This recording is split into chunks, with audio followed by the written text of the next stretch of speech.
apps are designed for toddlers and preschoolers.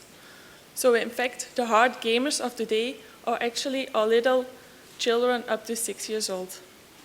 Now we do know that these children have some specific needs, some specific imaginations and wishes, but yet we don't really know how to design for this audience. We do have a lot of information on the developmental psychology on these children. So, for example, we know how far their working memory reaches, but we don't really know what they actually like when they're playing a game.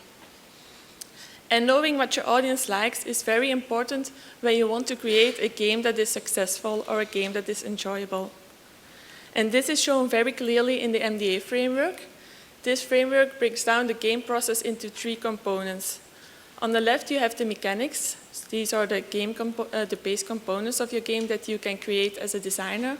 So, for example, the algorithms that you use or the visuals in your game.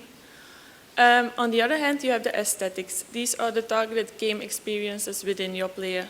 For example, challenge, fantasy, but also frustration. And the interaction between these two are called the dynamics of your game. When you are a designer, you want to create dynamics and aesthetics that are important for your player, that your player likes, but you can only do it indirectly by creating the mechanics of your game.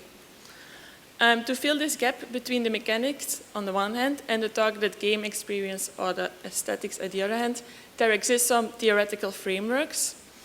These frameworks do give some interesting insights on meaningful gameplay, but there are a few problems. First of all, most of these frameworks are outdated. They date back from a time before, for example, the introduction of the tablet PC. Then second, they are not targeted at preschool audience, but more the gaming audience in general. And 3, most of these or all of these frameworks are too abstract. They don't give concrete design guidelines you can work with.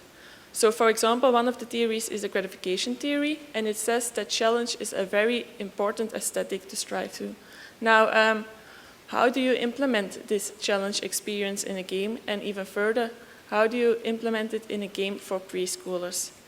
This is something we want to answer in our study, so we are going to look what preschoolers like in games nowadays, and we will translate it in guidelines for actual media products. And we did that based on the means-end theory. The means-end theory is a way of understanding why a person chooses a certain product or why a player chooses a certain game. And he chooses it because of the attributes of the game, and these are the characteristics of the